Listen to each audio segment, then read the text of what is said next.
Mesdames et messieurs, bonsoir et bienvenue dans Au cœur de l'environnement. Le réchauffement climatique est directement lié à l'augmentation du gaz à effet de serre dans l'atmosphère.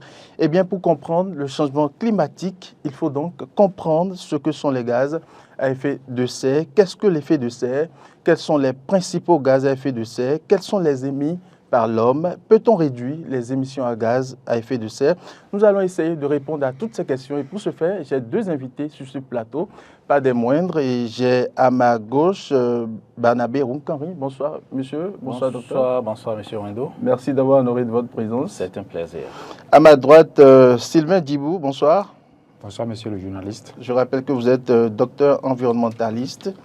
Mesdames et messieurs, avant d'entrer dans le vif du sujet, nous allons suivre cet élément et nous allons revenir sur le plateau. À travers les activités champêtres de transport, de production d'énergie ou encore de gestion des déchets, l'homme émet dans l'atmosphère un certain nombre de gaz, parmi lesquels les gaz à effet de serre. Ils sont à la base du réchauffement du climat, d'où les changements climatiques. Ces gaz ont un impact négatif parce que quand ils contribuent au réchauffement de la planète, il y a des conséquences qui suivent, telles que l'élévation des températures, des impacts sur l'agriculture, les ressources en eau, donc la montée des eaux.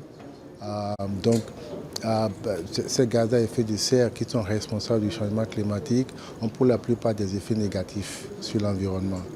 Dans le domaine de l'agriculture, par exemple, en termes de manifestation des changements climatiques, on assiste à une modification de la date de la saison des pluies, à un raccourcissement de la période des pluies, à des poches de sécheresse au milieu de la saison des pluies, ce qui a un impact sur la production agricole. La température s'élève progressivement, perturbant d'abord le cycle de l'eau. Ces derniers temps, vous savez, les pluies tombent plus violemment. Les pluies tombent pendant un temps beaucoup plus court. Et ça que les inondations qu'on a aujourd'hui dans tout le Bénin. Ces effets négatifs sur le rendement agricole, sur la santé humaine, le Bénin en est aussi victime. Il veut y remédier d'abord par l'inventaire de ces gaz accumulés dans l'atmosphère, des inventaires qui tiendront compte des différents secteurs d'activité. C'est important pour nous de connaître comment est-ce que le Bénin émet ces gaz-là, pas le Bénin seul. C'est tous les pays du monde qui sont en région de ça, y compris le Bénin aussi. Donc c'est bon que nous connaissions ce qui se passe chez nous afin de mieux contribuer à réduire ces gaz-là au niveau mondial. Donc c'est pour voir quelle quantité de gaz à effet de serre est émise par chaque pays. Donc pour ensuite identifier des stratégies pour réduire ces émissions-là et démontrer donc la contribution du pays à l'effort global de réduction des émissions de gaz à effet de serre, donc à l'effort global de lutte contre le changement climatique. Ces inventaires déterminent donc la volonté du pays à réduire l'émission des gaz nocifs à l'environnement. Pour y parvenir, plusieurs experts dépêchés par le système des Nations Unies, ils sont là pour améliorer la qualité de ces inventaires, fournir d'informations utiles à la gestion de l'environnement. L'établissement des inventaires de gaz à effet de serre apporte aussi à notre pays un certain nombre d'avantages comme la fourniture d'informations utiles pour faire face aux questions environnementales telles que la qualité de l'air, l'utilisation des terres, la gestion des déchets. Cet exercice donnera l'assurance de la qualité du système national de gestion des inventaires. Il permettra aussi d'améliorer la rédaction de la troisième communication sur les changements climatiques au Bénin. Alors, retour sur ce plateau, docteur Rounkari, vous avez suivi. Quelles sont vos impressions? Je trouve que c'est déjà très bien que nous prenions conscience de ce que chacun et chaque pays contribue à augmenter la concentration des gaz à effet de serre dans l'atmosphère et qu'il est important de trouver des solutions idoines pour arrêter la saignée. Alors, pendant qu'on y est, effet de serre, comment est-ce qu'on pourrait comprendre ce mot-clé-là? Effet de serre, c'est un phénomène naturel sans lequel il n'y a pas de vie sur Terre. s'il n'y avait pas d'effet de serre, les planètes sur lesquelles il n'y a pas d'effet de serre, la vie n'est pas possible. Donc c'est grâce à l'effet de serre qu'il y a apparition de formes de vie. C'est parce qu'il y a de l'effet de serre sur la Terre que nous sommes sur la Terre. Donc c'est un phénomène naturel qui permet de réguler la température au-dessus de la Terre à une moyenne de plus 15 degrés Celsius au lieu d'avoir une température de moins 18 degrés Celsius. D'accord. Donc ça joue le rôle de régulation. Oui, c'est grâce à l'effet de serre. Lorsque vous prenez la serre, c'est un dispositif qui permet de contrôler la quantité de chaleur qu'il y a à l'intérieur. Donc lorsque vous devez contrôler, on prend la membrane, la couche d'ozone comme cette serre-là qui permet de contrôler la quantité de chaleur qu'il y a à l'intérieur.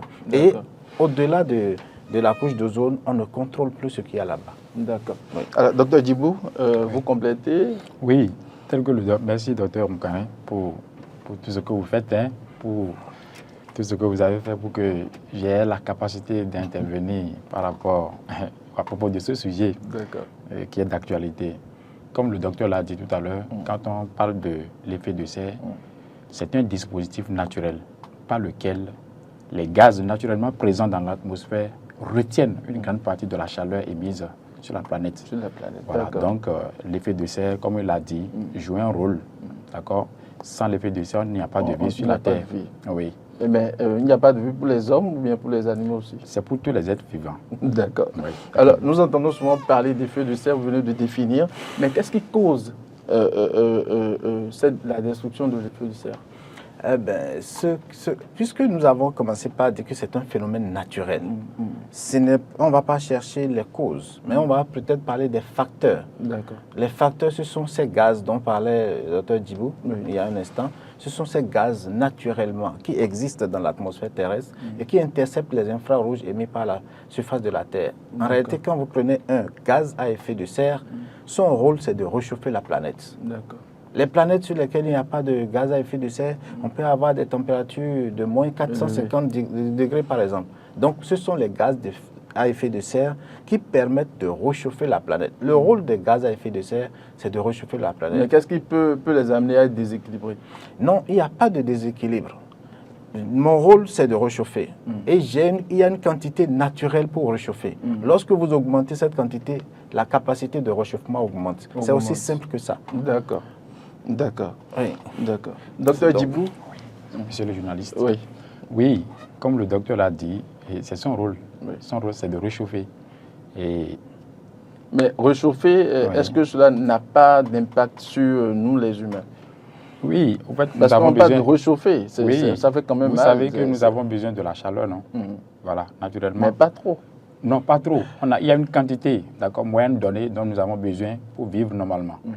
Mais nous, aujourd'hui, nous contribuons, d'accord, à l'augmentation de ces gaz-là qui devaient nous envoyer la chaleur moyenne dont nous avons besoin pour vivre normalement. D'accord. C'est de ça qu'il parlait tout à l'heure. Et si vous me permettez de compléter, en réalité, quand vous prenez le phénomène de gaz à effet de serre, et vous dites pourquoi est-ce que réchauffer, ce n'est pas un problème? Non, s'il n'y avait pas d'effet de serre, la température à la surface de la Terre serait en moyenne moins 18 degrés Celsius. Et lorsque nous avons moins 18 degrés Celsius à la surface de la Terre, cela va faire geler toutes les surfaces des eaux. Et ça va augmenter l'albédo. On va se retrouver à une température de moins 100 degrés Celsius sur Terre. À cette température, il n'y a pas de vie possible. Il n'y a aucune vie qui soit possible à moins 100 degrés Celsius sur Terre. Et donc, les gaz à effet de serre sont là pour intercepter les infrarouges émis par la surface de la Terre. Et cela permet de réchauffer la Terre et permet à l'homme de vivre sur Terre. Permet toute forme de vie, que ce soit animale ou végétale, sur Terre. D'accord. Voilà. Docteur Djibou, dites-moi, quelle est l'origine, où se situent ces gaz à effet de serre? Les gaz se trouvent dans l'atmosphère. D'accord. Dans l'atmosphère, comme on l'a dit tout à l'heure, ce sont des gaz naturellement présents dans l'atmosphère. Donc, c'est avec nous actuellement ici dans ce studio? Oui, pourquoi pas. D'accord. Si vous permettez, les gaz sont avec nous puisque nous sommes émetteurs de gaz à effet de serre. L'homme qui vit n'a pas de choix que de respirer. Si depuis que nous sommes avec vous, on n'a pas respiré, c'est sûr que l'émission se serait arrêtée. Donc, en respirant, nous émettons du CO2. Le CO2 est un gaz naturel à effet de serre. puisque ce n'est pas de notre gré que nous respirons. Nous respirons de façon naturelle. Et donc, il y a de ces gaz qui existent de façon naturelle et qui s'assemblent au niveau de la couche d'ozone, c'est à 10 km au-dessus de nos têtes. Et donc, c'est à cet endroit que se concentrent ces gaz. Ce sont ces gaz qui interceptent les infrarouges émis par la surface. Est-ce qu'il n'arrive pas que l'homme puisse influer sur ces gaz? Dire qu'un gaz est naturel ne veut pas dire que l'homme n'a pas d'effet sur son émission. C'est parce que nous, de par nos activités, nous avons contribué à augmenter la concentration de ces gaz à effet de serre dans l'atmosphère, que la quantité de chaleur qui devait nous revenir a augmenté, et donc cela crée le réchauffement à la planète. Et justement, quelles sont ces activités qui il y a tout type d'activités. Il y a, depuis 1932, il y a Henri Bergson qui disait que l'humanité gémit à demi écrasée sous le poids du progrès qu'elle a fait. Elle ne sait pas assez que son avenir dépend d'elle. À elle de voir d'abord si elle veut continuer à vivre. C'est le progrès technologique. Avant l'industrie, il n'y avait pas assez de gaz à effet de serre. Il y avait ces gaz naturels qui existaient. Le CO2, c'est l'industrialisation qui... C'est à partir de l'industrialisation que nous avons commencé par augmenter la concentration excessive des gaz à effet de serre dans l'atmosphère. Sinon, dans l'atmosphère, vous avez le CO2 qui peut provenir d'un phénomène naturel, par exemple, lorsqu'il y a une éruption volcanique quelque part. C'est un phénomène naturel, ça peut dégager le CO2. La respiration des êtres vivants, ça dégage le CO2. Lorsque vous prenez, par exemple, la vapeur d'eau, toutes les surfaces des eaux dégagent les gaz d'échappement aussi.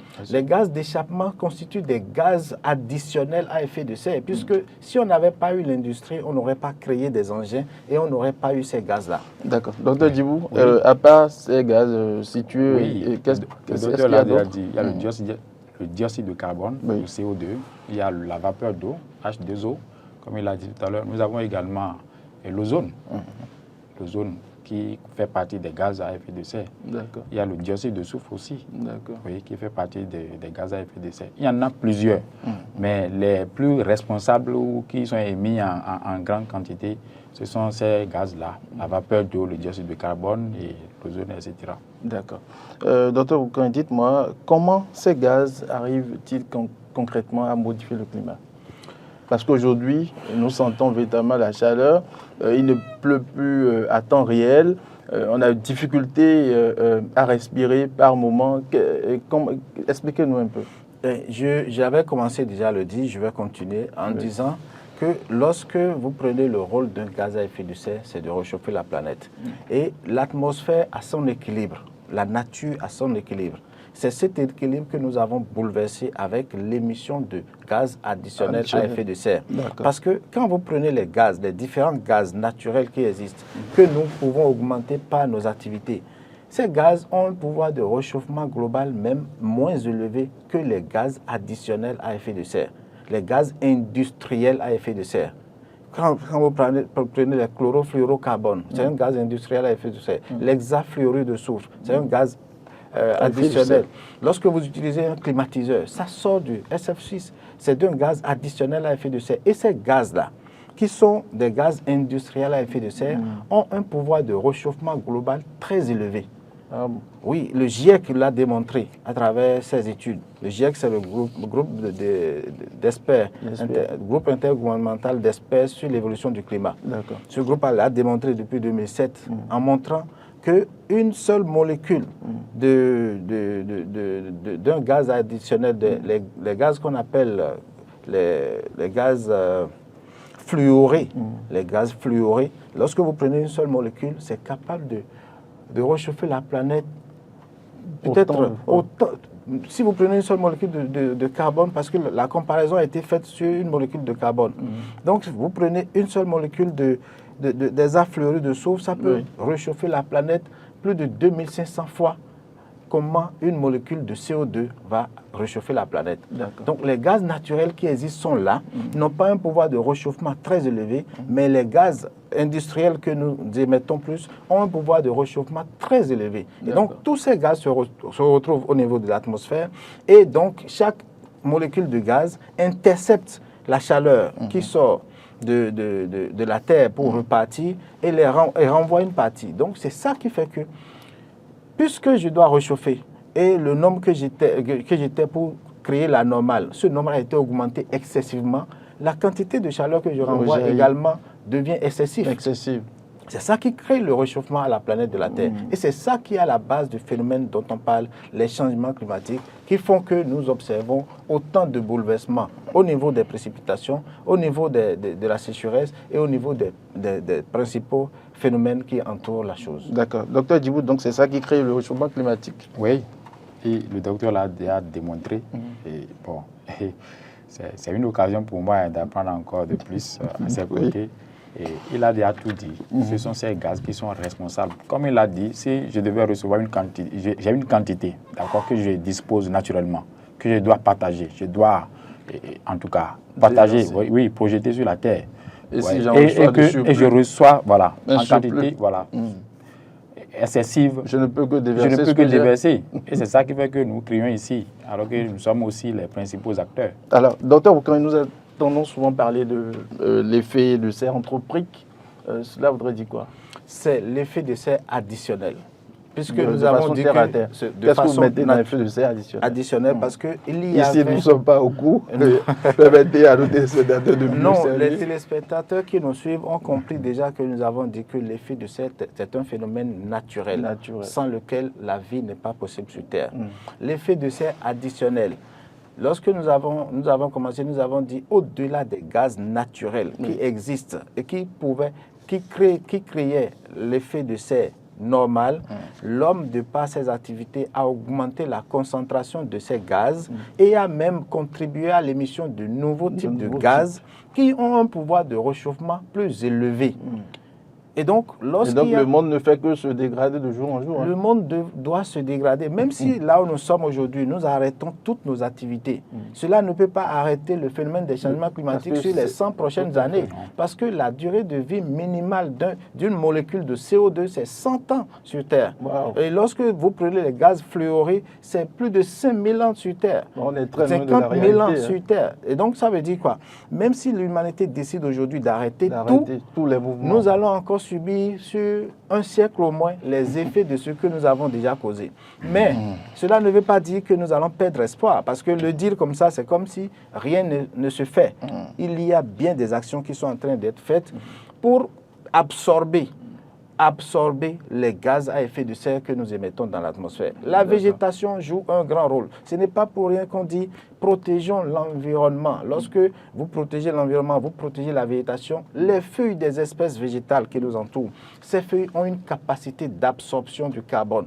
Il faut leur permettre de pouvoir jouer ce rôle. On va y arriver sur les moyens. Docteur Djibou, effet de serre anthropique, c'est vrai que le docteur vient d'entamer. Oui. Qu'est-ce que vous avez d'autre à... Oui, quand on dit anthropique, c'est lié à la main de l'homme. Donc il a déjà dit que c'est additionnel. Ça veut dire quoi? On a dépassé le niveau naturel pour arriver au niveau anthropique, pour ne pas dire artificiel. Donc les gaz que nous émettons à travers nos diverses activités nous amènent à émettre plus, d'accord, des gaz à effet de serre. Et il a dit, il y a des gaz qui étaient naturels, mais il y en a d'autres types de gaz que nous émettons en plus. Vous voyez par exemple le méthane. Le méthane qu'on émet et qu'on émet à travers l'élevage des bœufs, à travers l'épandage des engrais, dans la production agricole, etc. Donc il y a beaucoup d'activités que nous menons, que nous développons et qui contribuent grandement, d'accord, à l'émission des gaz à effet de serre. Et les retombées, c'est nous qui subissons. D'accord. Toujours avec vous, quel est le lien que nous pouvons établir entre changement climatique et puis gaz à effet de serre? Oui, sinon le docteur l'a dit, il a dit tout à l'heure que nous avons cette modification profonde du climat aujourd'hui qui fait que nous parlons de changement climatique. Il a expliqué tout à l'heure pour dire si la quantité de chaleur qui devait être envoyée sur la Terre pour réchauffer la planète dépasse la norme, que c'est ça qui nous amène à être au niveau, en tout cas, à vivre le réchauffement climatique. Donc c'est déjà un changement qu'on commence à constater déjà à partir en tout cas, du climat. Donc il y a un lien direct entre changement climatique et l'effet de serre, les quantités d'effet de serre, pour ne pas dire effet de serre additionnel. D'accord. Je voudrais aussi que nos téléspectateurs comprennent. Pour pas que quelqu'un reste quelque part pour dire moi je ne contribue pas à l'augmentation des gaz à effet de serre, je ne suis pas responsable de ce qui se passe. Si la personne n'a pas de climatiseur, la personne n'a pas de moto, je peux vous parler de quelques activités il n'y a pas un être sur Terre qui ne contribue pas à augmenter la concentration des gaz à effet de serre. Parce que nous avons plusieurs types de gaz à effet de serre. La vapeur d'eau, quel que soit ce que vous mangez et vous mettez quelque chose au feu et vous réchauffez, il y a toujours des boulettes qui se retrouvent au niveau de la couverture. En chauffant de l'eau, même pour prendre notre thé, en chauffant l'eau, la vapeur qui se dégage, c'est déjà de la vapeur d'eau qui va se concentrer, c'est un gaz à effet de serre. Lorsque je vis, je respire, je sais déjà que je contribue à augmenter les gaz à effet de serre. Lorsque j'utilise le charbon de bois, non seulement je fais une double action parce que je coupe l'arbre pour faire le charbon. J'ai déjà déforesté, contribué à la déforestation. J'utilise le charbon maintenant qui va dégager du CO2. Là, c'est doublement... Vous avez doublement créé de problèmes à l'atmosphère. Nous avons tous envie d'avoir du bétail. Nous avons des animaux. Le méthane, c'est à travers ça que nous avons le méthane. Le protoxyde d'azote, les bas-fonds aujourd'hui, avec la poussée démographique, est-ce que nous laissons les bas-fonds se reposer? On a tendance à aller combler les bas-fonds.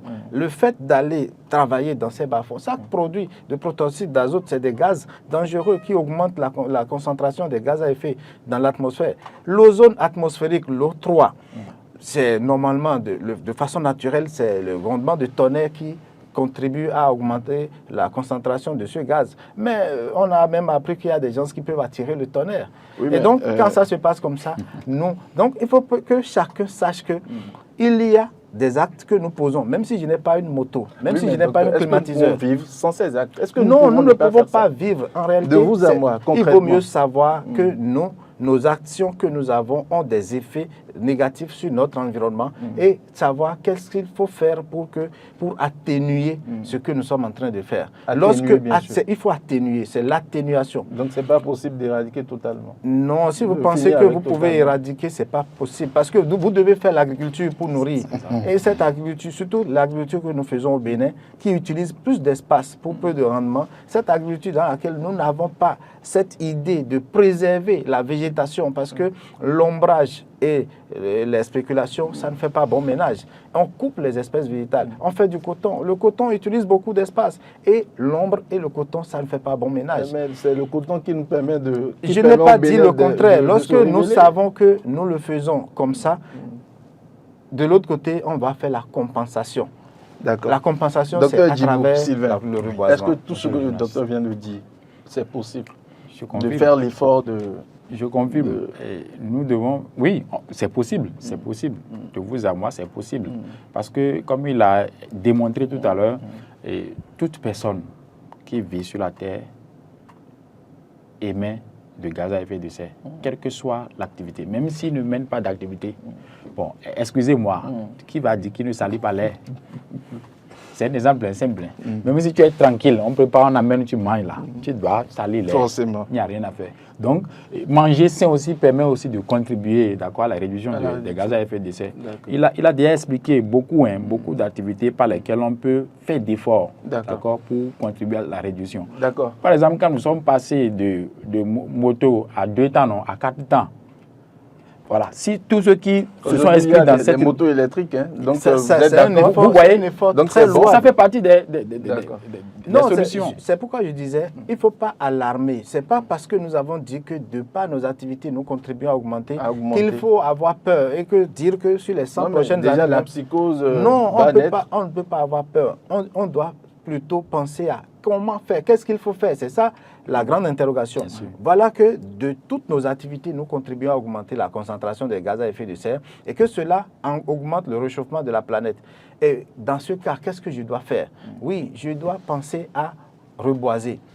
J'ai ma parcelle dans ma maison ou bien à la devanture de ma maison. Est-ce que je peux mettre une espèce végétale? Même si je n'ai pas mis et que l'État a mis, est-ce que je peux l'entretenir? Je peux prendre ça comme ma chose. Lorsque nous sommes au sein d'une agglomération, dans les schémas directeurs d'aménagement de nos communes, il faut déjà prévoir les espaces à reboiser. Il faut prévoir dans les plans de route le reboisement. Il y a les aliments qu'on fait. Il faut entretenir ces espèces végétales-là. Ce n'est pas, perdu, hein. Ce n'est pas que le monde est déjà perdu, c'est fini, on est à l'eau. Non. Il y a de l'espoir. Il y a trop d'espoir. Puisque Donc, la prise de conscience a commencé depuis 1992 à la conférence de Rio de Janeiro. D'accord. Nous allons revenir sur ce plateau. Nous allons d'abord suivre cet élément, quelques pistes de solutions pour réduire les gaz à effet de serre. Concrètement, notre flotte de véhicules représente 87% de nos émissions directes de CO2. Donc, pour réduire nos consommations de carburant et nos émissions de gaz à effet de serre, nous allons augmenter le nombre de véhicules électriques et hybrides dans notre flotte. En 2025, plus d'un tiers de nos véhicules seront électriques. Réduire la taille et la puissance de nos véhicules. Installer des infrastructures de recharge sur nos sites. Optimiser nos trajets, encourager l'éco-conduite et le télétravail. Nous visons aussi la réduction des émissions de CO2 de nos bâtiments, grâce à l'amélioration de leur efficacité énergétique et à leur raccordement aux énergies renouvelables. Enfin, nous voulons réduire nos émissions indirectes en prenant plusieurs mesures. Fixer avec nos fournisseurs des objectifs ambitieux de réduction de leur empreinte carbone. Limiter les voyages d'affaires et encourager des solutions plus respectueuses de l'environnement. Améliorer le tri des déchets et leur recyclage. Nous avons rejoint d'autres entreprises dans la définition d'objectifs alignés sur les connaissances scientifiques et nous contribuons ainsi à limiter le réchauffement climatique à 1,5 degré au profit des générations futures. D'accord. Retour sur ce plateau, Dr Djibou, est-ce qu'avec tout ça, nous pouvons quand même essayer de réduire un tant soit peu l'effet de ces gaz? Je pense que nous pouvons réduire les émissions. Les émissions, oui. Nous pouvons réduire, comme les éléments l'ont dit, et en tout cas nous ont fait remarquer. Et nous devons, à travers tout ce que nous faisons, que ce soit la production ou la consommation de tout bien, nous devons faire l'effort de respecter l'environnement. Si nous arrivons à respecter, comme le docteur l'a dit tout à l'heure, c'est qu'on a déjà, voyez, les motos. Il faut par exemple, en tout cas, faire l'option des transports en commun. Au lieu que, comme le docteur l'a dit tout à l'heure, si moi j'étais informé qu'on serait ici ensemble, moi je n'allais pas émettre une quantité à part. De toute façon, ça serait ensemble.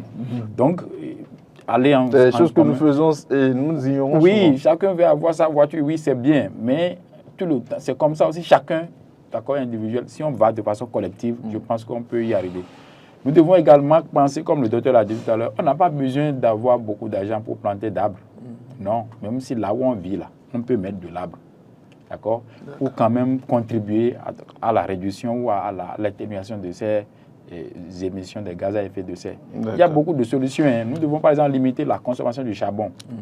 On sait que quelle que soit l'action, on va produire. Mais si on prépare par exemple avec gaz, on est sûr de limiter, de réduire cette quantité-là. On coupe l'arbre, on utilise le bois on fait charbon et tout ça là, c'est toujours pour émettre plus de... Donc nous devons aussi dans le domaine de l'agriculture faire l'effort d'utiliser d'engrais, mais de façon respectueuse. Par exemple, les gens prennent le temps d'épandre. Par exemple, si on met en terre, c'est aussi une manière de contribuer à la réduction des gaz et en tout cas des émissions du méthane. D'accord. Docteur, l'effet de serre est une menace pour la biodiversité, nous sommes conscients de cela. Alors comment réduire? De façon terre à terre, de la façon la plus simple. La façon la plus simple, je vais repartir sur un exemple que donnait mon collègue il y a un instant. Le gaz domestique que nous utilisons, la technologie aujourd'hui existe pour que chacun, si vous disposez de fosses septiques chez vous, qu'on puisse vous transformer le gaz qui s'échappe de votre fosse septique comme gaz que vous allez utiliser en cuisine. Bien sûr. Ce n'est pas bien ça. Au lieu d'aller vers le bois, le charbon ou bien le gaz que nous achetons, nous allons utiliser nos fosses septiques. Il suffit d'aller au WC et vous avez du gaz à la cuisine. Ce n'est pas génial ça? Nos ordures, pourquoi ne pas aller vers les biodigesteurs qui constituent des technologies? Certains pays ont déjà expérimenté ce que vous venez de dire. Bien sûr. Oui. Bien sûr. Ça existe? Ça existe. L'expérience a été faite au centre Valdera, sur le campus d'Avon et Calavi. Le professeur Clédio a fait ça. Et ils ont découvert cette technologie-là. Donc, on peut utiliser le biogaz, nos déchets, on va les transformer. Utiliser les débris pour aller nourrit nos spéculations dans les champs. Au lieu d'aller vers l'engrais chimique qui détruit et qui est un facteur d'augmentation des gaz à effet de serre, nous allons utiliser des engrais organiques, des engrais purs, des engrais qui respectent l'environnement. Et donc, à travers nos déchets, qui sont des ordures pour nous, nous allons transformer nos ordures en de l'or dur. L'or dur sera utilisé pour mieux faire. Le covoiturage, c'est vrai que ce n'est pas une attitude, ce n'est pas une habitude de chez nous. Au regard de la méfiance de plus en plus grandissante, le covoiturage est une solution, mais que peu de gens peuvent pratiquer. C'est-à-dire, nous allons au même endroit, tu déposes ta voiture, on reste dans ma voiture pour diminuer l'émission de gaz à effet de serre. Chacun veut quand même montrer que... si vous roulez dans la route, sur la route, est-ce que quelqu'un sait qui circule là-bas, il a véhicule là, ça? Oui, c'est peut-être là où tu as descendu. Est-ce qu'il y a des gens qui sont assis qui regardent l'immatriculation? Non, je pense que... Vous, par exemple, je peux reconnaître votre véhicule en circulation quand je vais changer.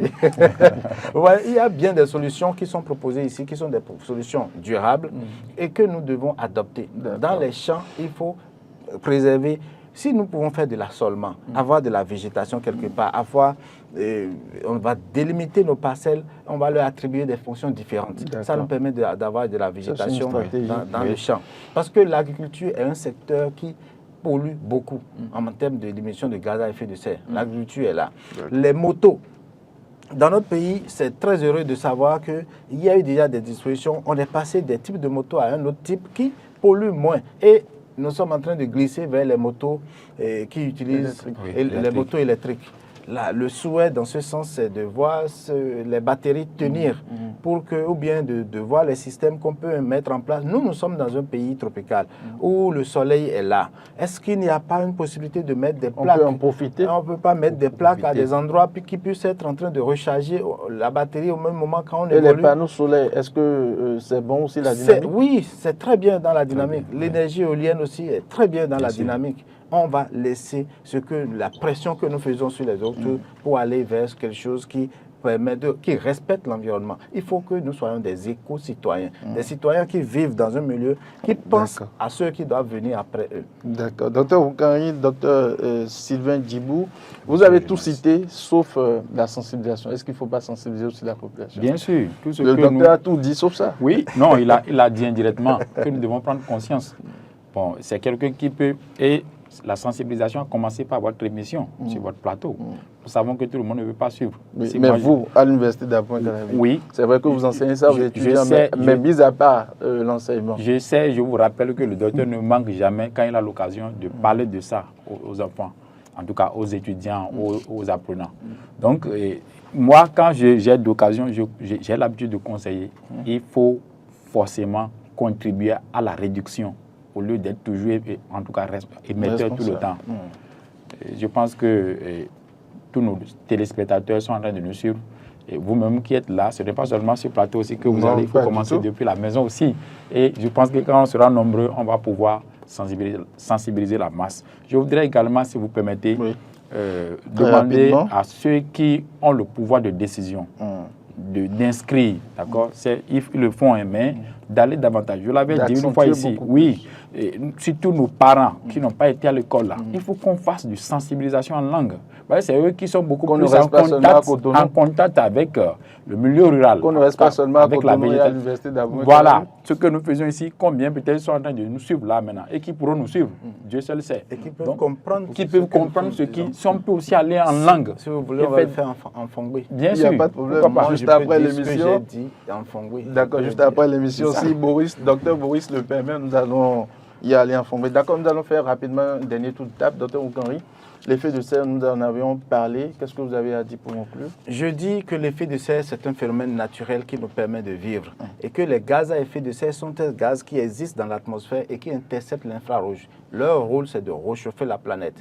Mais c'est parce que, de par nos activités, nous ne pouvons ne pas contribuer à augmenter ces gaz qu'aujourd'hui l'humanité est en souffrance. Nous avons des activités industrielles qui ont des types de gaz très dangereux sur le réchauffement de la planète. Ces gaz, il faut en tenir compte. Maintenant, puisque nous sommes conscients de ce que nous faisons, des dommages que nous créons dans notre environnement, il faut aller vers les solutions durables, les solutions qui préservent les besoins des générations présentes sans compromettre les besoins sans compromettre les besoins des générations à venir. Je n'avais pas fini. Donc, c'est la prise de conscience. Et nous savons que la végétation joue un grand rôle dans l'atténuation, dans l'absorption, dans le puits de carbone. Vous voyez, l'université d'Abomey-Calavi, celui qui ne sait pas, quand il va venir, il va dire pourquoi ils ont laissé un espace d'herbe au milieu de l'université. Nous avons constitué. Ceux qui ont fait ça ont déjà réfléchi. Il y a longtemps, ils ont su que là où il y a un grand regroupement comme ça, il faut de la végétation pour absorber, pour être un puits de carbone. Donc c'est un puits de carbone.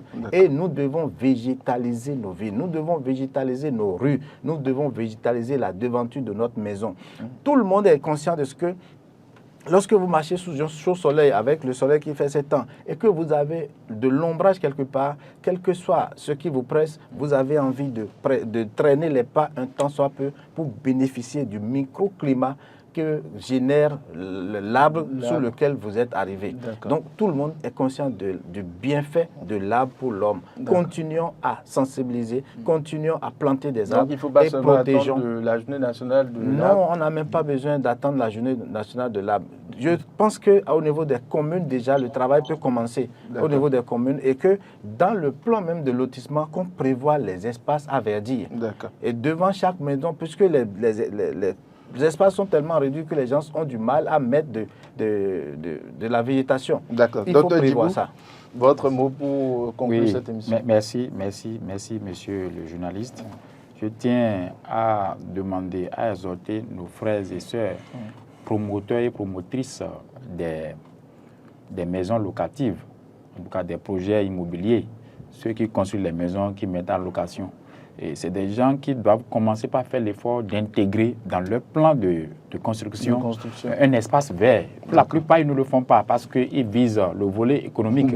Alors que le docteur parle de l'éco-responsabilité. Donc, nous devons faire l'effort de dédier un espace à la verdure ou bien à la végétation ou bien de planter tout au moins quelques arbres pour permettre aux locataires de bénéficier de l'air qu'il faut pour mieux vivre. Merci beaucoup à vous. Nous sommes déjà à la fin de cette émission. Mesdames et messieurs. Si vous permettez, très rapidement. Très rapidement. Une seconde. Je tiens à remercier votre plateau, le promoteur de Eden TV, pour ce qu'il fait pour informer, pour former, pour éduquer également la population. Et je tiens à vous dire merci pour m'avoir fait confiance. Je tiens à remercier également le docteur Onkarin. D'accord. Il vous dit également merci. Il n'y a pas deux baptêmes dans la vie, mais c'est mon second baptême sur ce plateau. Merci beaucoup à vous, docteur Djibou. Merci à vous, mesdames et messieurs. Merci de nous avoir suivis. C'est déjà la fin de cette émission. Docteur Onkarin, merci pour votre présence. Merci docteur Djibou, merci beaucoup. Merci, monsieur. À la mise en onde de cette émission, docteur Boris, il a été assisté d'Emmanuel. Merci beaucoup de nous avoir suivis et à très bientôt pour un autre numéro de votre émission Au cœur de l'environnement.